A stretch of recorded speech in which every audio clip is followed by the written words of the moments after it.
தினம்தோறும் விளக்கேற்ற நல்ல எண்ணெய் இதயம் நல்லெண்ணெய். அனைவருக்கும் என்னுடைய அன்பான காலை வணக்கம். My respectful greetings to all the wonderful students who are present here, all the invited dignitaries, சிறப்பு விருந்தினர்கள், இங்கே கலாம் ஐயாவுடைய குடும்பத்தினர் நம்ம எல்லாம் இங்கே விருந்தினர்களாக அழைத்திருக்கின்றார்கள். அவர்களுக்கும் என்னுடைய நெஞ்சார்ந்த முதற்க நன்றிகளை இந்த நேரத்தில் தெரிவித்துக் கொள்கின்றேன். அதே போல இந்த விழாவில் எத்தனையோ அற்புதமான மனிதர்கள் மேடையின் மீது சிறப்பு செய்யப்பட்டிருக்கின்றார்கள். கலாம் ஐயாவுடைய கொள்கைப்படி வாழ்ந்தவர்கள், கலாம் ஐயாவுடைய பாதையிலே சென்று கொண்டிருப்பவர்கள், கலாம் ஐயா கனவு கண்டதை எல்லாம் நனவாக்கி கொண்டிருப்பவர்கள். We all had the unique privilege of honoring some individuals in the stage who are all walking in the path showed by Kalam Ayya to us. I take this opportunity to congratulate all the wonderful people who have come to the stage, including our 16-year-old Selvi Nisha Sasikumar, very big dreams, trying to achieve the impossible of climbing all the summits of all the continents at such a young age. We pray to God to give her the strength, courage and indomitable will and the nature to keep her always safe as she continues to climb more higher, continues to chase more impossible goals in the near future. And also to her wonderful father who is here among the audience here, to Sasikumar Ayya, for giving wings to her dreams. அது கலாம் ஐயா எப்பவுமே சொல்லுவாங்க, dreams இருந்தா பத்தாதுங்க, அதுக்கு wings கொடுக்கணும். Somebody has to give that wings. As a parent, you are doing it. We are extremely happy that your daughter is achieving all those laurels at such a young age. நம்ம சிறப்பு விருந்தினர்கள்ல நிறைய முக்கியமானவர்கள் இருக்கின்றார்கள். அதுல எப்படி வாழ வேண்டும் என்பதற்கு இலக்கணமாக 87 வயது, at the age of 87, former director of Central Bureau of Investigation, former director general National Human Rights Commission, retired IPS officer from Karnataka Kada, a person who led the investigation into former Prime Minister Rajiv Gandhi Ayya's murder, a person of impeccable integrity, who is running many social organizations, including an organization for farmers, a person who promotes yoga, plant-based healthy diet, and our Dr. D.R. Karthikeyan Ayya has come as the chief guest for the day. I take this opportunity to wish Ayya all good health and happiness, and for continuing to inspiring us in all the deeds he has undertaken. அதே போல மேடையில் இருக்கக்கூடிய எல்லா முக்கியமான மனிதர்கள், அதில் ஏற்கனவே சொன்னது போல பிரசிடென்ட் எல்சினா டாக்டர் சசிகுமார் அவர்கள், founder and chairman of Rajan's Hospital, a doctor was very close to Ayya as his personal physician for a long time. Dr. Joseph Rajan Ayya is on the stage. I take this opportunity to honor him also. Vaiyagam Finance Limited chairman and managing director Aricham Ayya is with us. I take the opportunity to wish him well. Senior scientist ISRO Dr. Gokul Ayya is here. I take this opportunity to wish him well. அதே போல நம்முடைய managing director MG Logistics Praveen Kumar, he is in the stage. I take this opportunity to wish him well. MGR Educational Research Institution Dean Ramesh avargal is there. I take this opportunity to wish him well. Our geopolitical analyst and a strong nationalist who takes every single opportunity in Tamil Nadu to propagate the idea of India, to talk about young children getting into armed forces, through Major Madan Kumar Ayya is here. I take this opportunity to wish him well. Director Bank of Singapore, Global Ambassador Dr. APJ Abdul Kalam International Foundation, through Ramakannan Gopalakrishnan, young brother is here. I take this opportunity to wish him well. Commandant from BS of Gujarat is here, Gadvi Sandeep Kumar sir. I take this opportunity to wish him well. Radiation oncologist Dr. Vijay Raghavan Ayya along with madam is also here. I take this opportunity to wish both of them well. Founder Vichai and the hospitality entrepreneur through David Manohar Ayya is here. I take this opportunity to wish him well. Managing Director Agni Steel Private Limited Tangavel Ayya, on behalf of his colleague has come. I take this opportunity to wish him well. And very, very importantly, former member of State Planning Commission who for about 30-45 minutes spoke to you about the importance of organic farming, soil fertility.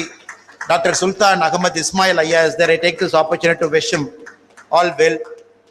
And all the family members of Kalam Ayya who are here, Amma Dr. APJM Nazima Marakayar Amma is here. Jainul Abidin Ayya is here. Sheikh Dawood Ayya is there. My dear friend who is instrumental in putting together this function, Sheikh Salim brother is here. I take this opportunity to wish all the eminent members of Kalam Ayya's family the very best, and also the people who came to the stage to get the felicitation. I take this opportunity to wish them the best. Many years back, January 26, 1897, 1897 ஜனவரி 26ஆம் தேதி இந்த மண்ணில் சுவாமி விவேகானந்தா அவர்கள் தன்னுடைய America பயணத்தை முடித்துவிட்டு ஜஃப்னா சென்று விட்டு கொழும்பு ஜஃப்னா முடித்துவிட்டு கப்பல் மூலமாக குந்துக்கலுக்கு வந்தாங்க. இங்கிருந்த மகாராஜா பாஸ்கர சேதுபதி அவர்கள் 1897 குந்துக்கலுக்கு போனாங்க விவேகானந்த ஐயாவை வரவேற்பதற்காக. அப்ப எல்லோரும் யோசனை செய்தார்கள், விவேகானந்த ஐயா அவர்களுக்கு ஞாபகார்த்தமாக இங்க ஒரு விஷயத்தை செய்யணும்.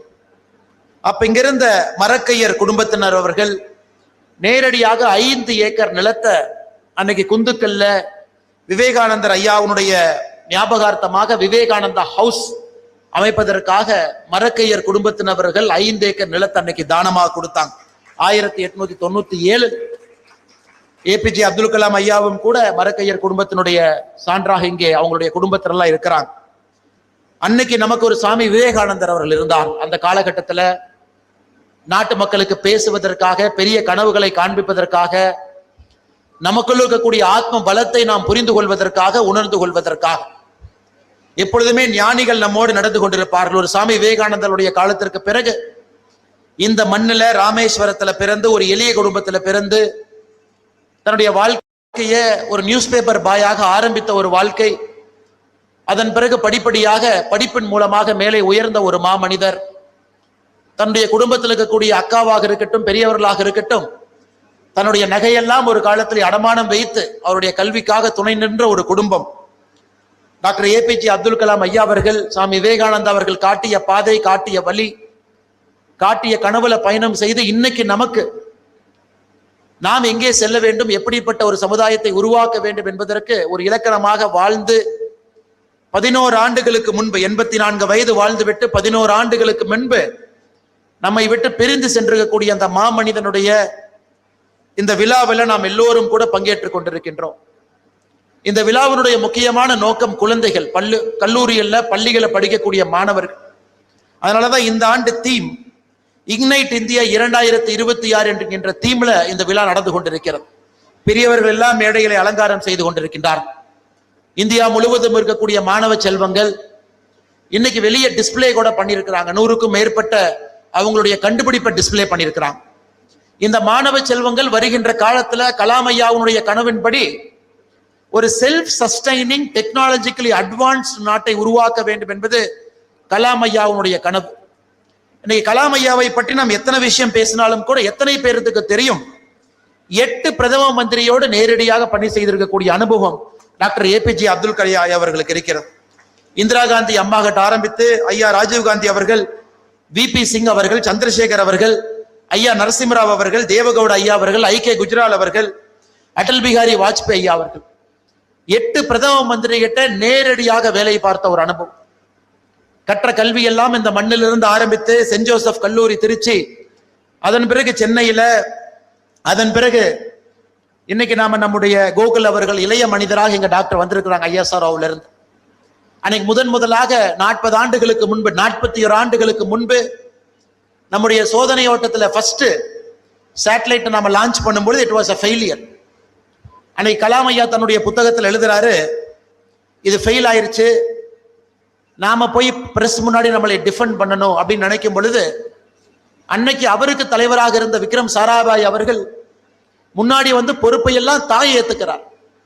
இந்த ஃபெயிலியருக்கு நான் தான் காரணம், இந்த டீம் கடுமையாக உழைப்பார்கள், நீங்க வேகமா வெற்றியை பார்ப்பீங்க. ஒரு ஆண்டு கழித்து 40 ஆண்டுகளுக்கு முன்பு, இன்னையிலிருந்து 40 ஆண்டுகளுக்கு முன்பு 2026 இருக்கும், 40 years பிஃபோர், அடுத்த சோதனை ஓட்டம் வெற்றியாக வந்த பொழுது அன்னைக்கு கலாம் ஐயா முன்னாடி போய் இருக்கல, பின்னாடி வந்து தன்னுடைய டீம்மேட்டை முன்னாடி புஷ் பண்ணாங்க. ISRO has got a great culture. It is built by some of the finest stalwarts of this country who have sacrificed their life for the growth of our missile systems, for the growth of our civilian usage. இன்னைக்கு நாம பார்க்கும் பொழுது சில நாட்களுக்கு முன்பு ஒரு தனியார் நிறுவனம் ஸ்கை ரூட்ஸ் என்கின்ற ஒரு தனியார் நிறுவனம் ஃபார்மர் ISRO விஞ்ஞானிகள் இன்னைக்கு பிரைவேட்டா நம்மால ஒரு ஸ்பேஸ் பிளைட் லான்ச் பண்ண முடியும். அந்த அளவுக்கு 40 ஆண்டுகள்ல நம்முடைய ஸ்பேஸினுடைய அந்த பயணம் இருக்கு. அதற்கெல்லாம் விதை போட்ட முன்னோடிகள்ல டாக்டர் APJ அப்துல் கலாம் ஐயா அவர்கள் மிக மிக முக்கியமானவர். அந்த பயணத்துல நீங்க எல்லாம் வர்றீங்க. The whole idea of this Ignite India 2026, the whole program is to inspire young minds so that you will help our country to become a technologically advanced nation. Kalam ஐயா அவர்கள் தன்னுடைய ஒரு பிரதமர்கிட்டையும் அனுபவத்தை பல இடத்துல பேசியிருக்காங்க. இந்திரா காந்தி அம்மா அவர்கள் when she was the prime minister of our country, that point of time Kalam Ayya was the director of Defense Research Development Organization, DRDL, Defense Research Development Laboratory in Hyderabad. 1983 madam Indira Gandhi அவங்க DRDL ரிவ்யூக்கு வர்றாங்க. அப்ப அவங்க கலாம் அவங்ககிட்ட கேட்டது ஒண்ணு மட்டும்தான். Conference ஹால்ல ஒரு பிரசன்டேஷன் நடந்துட்டு இருக்கு. Madam Indira Gandhi requested doctor Kalam ஐயா, when will we have a missile that is capable of reaching this point in ஒரு வேர்ல்ட் மேப்பை தொட்டு காட்டுறாங்க. அப்ப இந்தியாவுக்கும் அந்த பாயிண்ட்டுக்கும் 5000 kilometre. So Madam Indira Gandhi gave the vision and imprint to Dr. APJ Ayya அவர்கள். We need a missile system that is capable of traveling 5000 kilometer in the year 1983. அத கலாம் ஐயா அவர்கள் பல இடத்துல சொல்றாங்க. Because Madam Indira Gandhi had that kind of a vision that India should have a self-sustaining mechanism to develop our own missile. Rajiv Gandhi, the next Prime Minister 1985. Rajiv Gandhi avargal, whenever he met Kalamji, the only thing he asked him is, what will be the cost of a minimum nuclear deterrent? பக்கத்துல சைனாவாக இருக்கலாம், பாகிஸ்தானா இருக்கலாம், ஃபியூச்சர்ல if they have missile, to have a minimum nuclear deterrent, what should we do? இன்னைக்கு நாம வச்சிருக்கக்கூடிய nuclear deterrent என்ன mechanism இருக்கு, SOP இருக்கோ, everything is written by Dr. APJ Abdul Kalam Ayya அவர்கள். In 1985, he gave an initial blueprint to then Prime Minister Rajiv Gandhi ji. He said we need roughly 100 missiles and warheads. He said in 7 years we can achieve a minimum nuclear deterrent. And he said we might need about 7,000 crore. In 1985, Dr. APJ Abdul Kalam Ayya told Rajiv Gandhi avargal as a Prime Minister, we need 7,000 crore as a country to create this minimum nuclear deterrent. 1989 to 1991, very tough time in Indian politics. Government falling, new government coming. Ayya VP Singh avargal, Chandrasekhar avargal were leading the governments then. Even then, Dr. Kalam Ayya was part of the core group advising the prime ministers. Even when political instability was there, it is leaders like them advising prime ministers to look at the future and not to sacrifice our missile program. 1990s, Kalam Ayya became the secretary DRDO. He also became the chief scientific advisor to the defense minister. So on the time la pathina Kalam Ayya moved from a technology guy to a strategic actor. இன்னைக்கு நம்ம நிறைய doctor APJ Abdul Kalam ஐயாவை பற்றி பேசும் பொழுது வாழ்க்கையில ஒரு பாட்டை பேசுறோம். But this is a person who has transcended the whole spectrum. Starting as a technology person, he became a strategic actor, advising the prime minister of this country how to take the country's technological advancements forward. When PV Narasimha Rao ji was the prime minister of this country, he called APJ Abdul Kalam Ayya along with 2 other scientists. He said, can we build a T3 readiness? T3 readiness is the moment a prime minister tells the DRDO or the scientist, in 3 days we have to do a nuclear test. Can we do that? T3 readiness. India at that point of time never had a T3 readiness. It is a Prime Minister Narasimha Rao avargal who spoke to Kalam Ayya and said India has to get ready to T3. நீங்க பாருங்க எங்க இருந்து இந்திரா காந்தி அம்மா, அதன் பிறகு ராஜீவ் காந்தி அவர்கள், அதன் பிறகு VP Singh, சந்திரசேகர் அவர்கள். நீங்க ஒரு டிரான்ஸ்ஃபர்மேஷனை பார்த்துட்டே வாங்க. நரசிம்ம ராவ் ஐயா வரும் பொழுது it is Kalamji in this multiple position, advisor, secretary. He has moved from a basic plan to a T3 readiness. But unfortunately, PV Narasimha Rao ji lost that election in 1996. So he was about to test it. He told Kalam, we are not going to do it. Then again we went into a very confusing political time.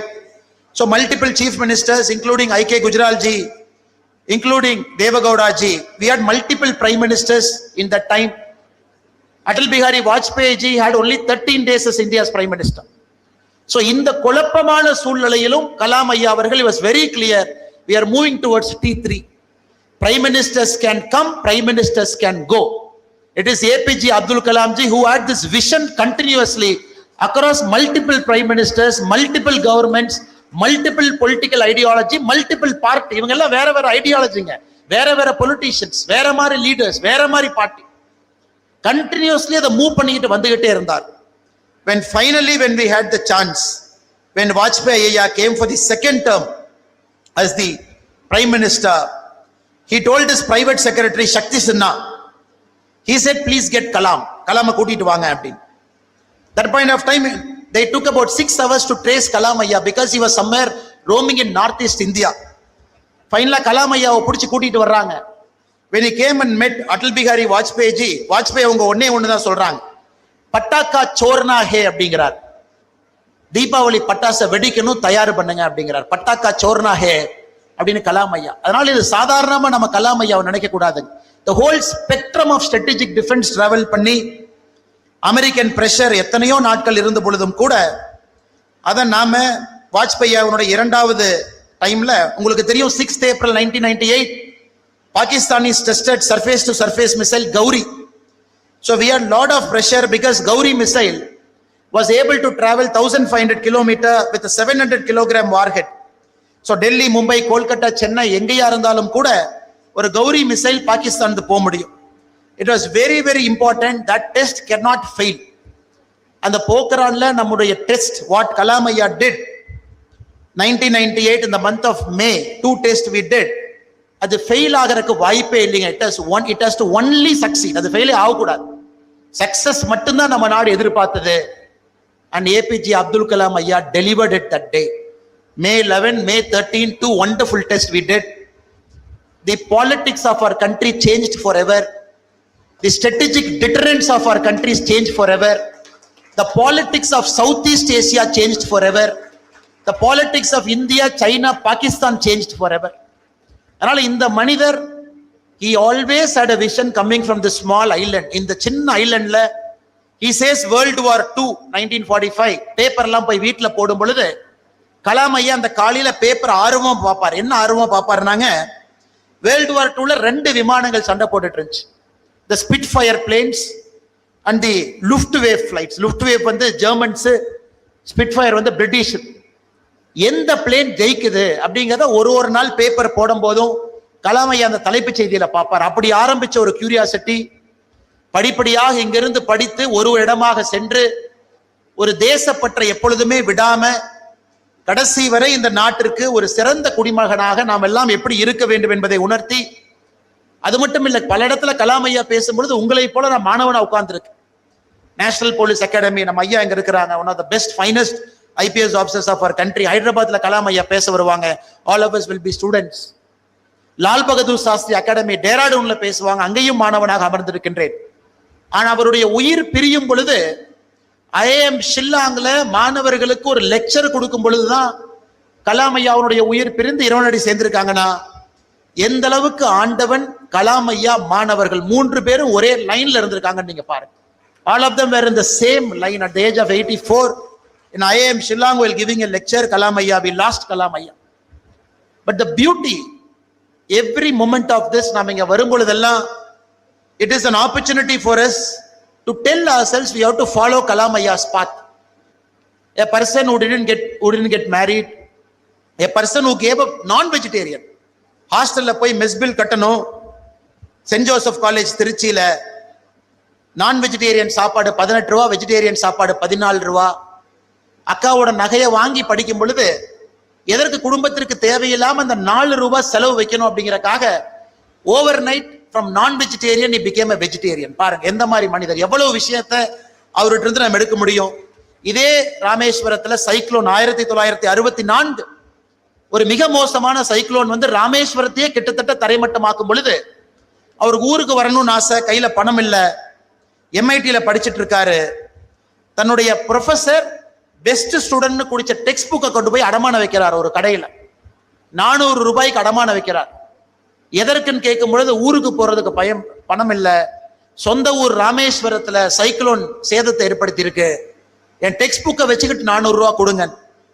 இந்த கதையை கேட்ட mint ஸ்ட்ரீட்ல இருந்த ஒரு பான் broker Kalam ஐயாவுக்கு 60 ரூபா பணம் கொடுத்து நீங்க ஊருக்கு போயிட்டு வாங்க, தயவு செஞ்சு இந்த டெக்ஸ்ட் புக்கை நான் பத்திரமா வச்சுக்கிறேன், யார்ட்டையும் திருப்பி கொடுக்க மாட்டேன், நீங்க வாங்கின பணத்தை என்னைக்கு கொடுக்குறீங்களோ அன்னைக்கு இந்த டெக்ஸ்ட் புக்கை நான் திருப்பி கொடுக்குறேன். அந்த மனிதனுடைய வாழ்க்கையில சின்ன சின்ன சம்பவங்கள் உங்களை இன்ஸ்பயர் பண்ணணும். Small things. அவர் வாழ்ந்த ஒண்ணு உங்களுக்கு இன்டெகிரிட்டி, நேர்மை, ஹானஸ்டி, எத்திக்ஸ், இதெல்லாம் அவர் லைஃப்ல சின்ன சின்ன விஷயங்கள் சொல்லணும். இந்தியாவுடைய ஜனாதிபதியாக இருந்த பொழுது நமக்கு தெரியும், people's president. when he was the 11th president of our country எப்படி வாழ்ந்தார், ஃபேமிலி எப்படி வச்சிருந்தாங்க, ஃபேமிலி மெம்பர்ஸ் ராஷ்டிரபதி பவன்ல தங்குனா அதுக்கு பில் யாரு கொடுத்தாங்க, ஒரு சூட்கேஸோட உள்ள போனாரு, ஒரு சூட்கேஸோட தான் வெளியே வந்தார். அப்படிப்பட்ட ஒரு ஜனாதிபதி நமக்கு. அது மட்டும் இல்ல, அந்த காலத்துல ராஷ்டிரபதி பவன்ல இஃப்தார் விருந்து ஃபார் ஆர் முஸ்லீம் ஃப்ரெண்ட்ஸ், இஃப்தார் விருந்து நடக்கும் பொழுது அதன் முதலா கலாம் ஐயா சொன்னாங்க, இந்த ட்ரெடிஷன் வேண்டாம், ஏன்னா 22 லட்சம் ரூபாய் இதற்கு செலவாகுது, அதனால அந்த 22 லட்சத்தோடு அவருடைய பர்சனல் பணம் 1 லட்சம், அதை போட்டு 23 லட்சத்தை அங்க இருக்கக்கூடிய ஆர்ஃபனேஜஸ்க்கு உணவா வாங்கி இஃப்தார் விருந்து ஆர்ஃபனேஜஸ் கொடுத்தார். இஃப்தார் அன்னைக்கு ஆர்ஃபனேஜ் கொடுத்த ஒரு பெருமையும் டாக்டர் கலாம் ஐயாவுக்கு சேர். அதை விட எனக்கு ரொம்ப பிடிச்சது, US president George W Bush India வர்றாங்க, ராஷ்டிரபதி பவன் வரணும், சீக்ரெட் சர்வீஸ் வர்றாங்க, கலாம் ஐயாவை பாக்குறாங்க, இந்த கார்பெட்டை மாத்தணும், இந்த கார்பெட் கொஞ்சம் பழசா இருக்கு, ஏன்னா அமெரிக்க ஜனாதிபதி வர்றாரு, கார்பெட்டை மாத்துங்கன்னு. கலாம் ஐயா சொல்றாங்க, கார்பெட்டை மாத்த முடியாது, இந்த கார்பெட்ல மிகப்பெரிய தலைவர்கள்லாம் நடந்தனாலதான் அந்த கார்பெட் தேஞ்சிருக்கு, அதனால எந்த காரணத்துக்கும் இந்த கார்பெட்டை மாத்த முடியாதுன்னு அன்னைக்கு சொன்னாரு ஜார்ஜ் டபிள்யூ புஷ். அதே கார்பெட் மேலதான் நடந்து போனாங்க. அது மட்டும் இல்ல, ராஷ்டிரபதி பவனை ஹேண்ட் ஓவர் பண்ணணும், செக்யூரிட்டி செக் பண்ணணும், நாங்க கண்ட்ரோல் எடுத்துக்கணும், அதன் பிறகுதான் செக்யூரிட்டி வெட் பண்ணணும்னு சொல்லும் பொழுது கலாம் ஐயா சொன்னது, இந்திய குடியாட்சியினுடைய தலைமை பிடமாக இருக்கக்கூடிய ராஷ்டிரபதி பவனை எந்த காரணத்திற்கும் யாருக்கும் சரண்டர் பண்ண மாட்டேன், நீங்க எங்க செக் பண்ணுமோ செக் பண்ணிட்டு போங்க. இதையெல்லாம் இன்று இருக்கக்கூடிய தலைமுறை கிட்ட நிறைய நம்ம பேசணும். இது பல புத்தகத்தெல்லாம் படிச்ச இடத்துல இருந்த சின்ன சின்ன நோட்ஸ், ஒரு புத்தகத்துல ஒன்னொன்னு. கலாம் ஐயாவுடைய விங்ஸ் ஆஃப் ஃபயர் நிறைய எழுதியிருக்காரு, இக்னைட்டட் மைண்ட்ஸ் நிறைய எழுதியிருக்காரு. கலாம் ஐயாவுடைய ஒரு புத்தகமும் பொக்கிஷன் தான். நீரஜா சௌத்ரி அவர்கள் ஹவ் பிரைம் மினிஸ்டர்ஸ் டிசைட், அந்த புத்தகத்துல ஒரு பிரைம் மினிஸ்டருடைய ஸ்ட்ராட்டஜிக் டிஃபரன்ஸ் பத்தி எழுதியிருக்காங்க. கலாம் ஐயாவை பொறுத்தவரை எல்லா இடத்திலும் இருக்கக்கூடிய ஒரு மனிதர். அதனால் இந்த கலாம் ஐயாவுடைய நிகழ்வு, குடும்பத்தினர் இவ்வளவு சிறப்பாக அதை ஒரு ஆண்டும் எடுத்துட்டு போறீங்க, குழந்தைங்களை கூட்டிட்டு வர்றீங்க, அவங்களை இன்ஸ்பயர் பண்றீங்க. மேடையில் இருக்கக்கூடிய ஒரு தலைவர்களும் கூட இங்க இருக்கக்கூடிய குழந்தைகளை இன்ஸ்பயர் பண்ணி, கலாமன் ஐயா சொல்லியிருக்கக்கூடிய செல்ஃப் டிட்டரன்ஸ் நமக்கு வேணும், டெக்னாலஜிக்கலி அட்வான்ஸ்மெண்ட் நமக்கு வேணும், ஐஎஸ்ஆர்ஓல நிறைய பேர் நீங்க போய் சேரணும், டிஆர்டிஓக்கு வரணும், ஒரு குட் எத்திக்கல் பொலிட்டிக்கல் லீடர்ஸா நீங்க வரணும், நல்ல குடிமகனா வரணும். அது எல்லாருக்கும் நாம கலாம் ஐயாவை எப்பொழுதும் நம்முடைய ஒரு ஆதர்ஷ புருஷனாக நாம் அதை எடுத்துக்குவோம். அவருடைய வாழ்க்கையில அவருடைய பயணத்துல நடப்போம். Let us walk in the food steps Kalam ஐயா லெஃப்ட் ஃபார் அஸ். இன்னைக்கு மட்டும் நம்ம கொண்டாடணும்னு இருக்கக்கூடாது, எவ்ரிடே பாருங்க. கலாம் ஐயாவுடைய குடும்பத்தினர், மூத்த குடும்பத்தினர் எனக்கு என்ன கொடுத்துருக்காங்க பாருங்க. he gave me, கலாம் ஐயாவுடைய ஃபேமிலி சார்பா ஒரு மயில், ஒரு சேவல், ஒரு முருகபெருமானுடைய வேல். இதுதான் கலாம் ஐயாவுடைய ஸ்பிரிச்சுவாலிட்டி. எப்பவுமே அந்த ஸ்பிரிச்சுவாலிட்டி இப்படிதான் இருந்திருக்கு. ராஷ்டிரபதி பவன்ல இருக்கும் பொழுது கூட வீணை வாசிக்கக்கூடிய பழக்கம் இருக்கு, நிறைய இடத்துல நான் படிச்சிருக்கேன். It gave him lot of inspiration. ஒரு ட்ரூ செக்குலர் இந்தியாவில் எப்படி இருக்கணும் அப்படிங்கிறக்கும் கலாம் ஐயா அவர்கள் ஒரு மிகச்சிறந்த உதாரணம். அதனால் வந்திருக்கக்கூடிய எல்லா மாணவ செல்வங்களுக்கும், இங்க இருக்கக்கூடிய பெற்றோர்களுக்கும், ஆசிரியர் பெருமக்களுக்கும், பத்திரிகை நண்பர்களுக்கும், சிறப்பு விருந்தினர்களுக்கும் மறுபடியும் ஒரு முறை என்னுடைய வாழ்த்துக்களை, வணக்கங்களை தெரிவித்து, மேடையில் இருக்கக்கூடிய சான்றோர்கள் எல்லாம் கலாம் ஐயாட்ட நேரடியா பணி செய்தவங்க, 40 ஆண்டு காலம் இருந்தவங்க. ஐயா டாக்டர் DR கார்த்திகேயன் ஐயா அவர்கள் 40 years he was a friend of Kalam. அதே போல இங்க இருக்கக்கூடிய நம்ம டாக்டர் ஐயா 40 ஆண்டுகளுக்கு மேல கலாம் ஐயாவோடு எல்லோரும் இருந்தவர்கள். அவங்களுடைய பேச்சையும் ஆர்வமாக கேட்பதற்காக நான் இருக்கின்றேன். பெரும் வாய்ப்பு கொடுத்த கலாம் ஐயாவுடைய குடும்பத்தினருக்கு, குறிப்பாக அண்ணன் டாக்டர் ஷேக் சலீம் அவர்களுக்கு என்னுடைய நெஞ்சார்ந்த நன்றிகளை தெரிவித்து என்னுடைய சிறு உரையை முடித்துக் கொள்கின்றேன். நன்றி, வணக்கம். தமிழ்நாடு வளர்க, பாரதத்தினுடைய புகழ் ஓங்குக. ஜெய்ஹிந்த்.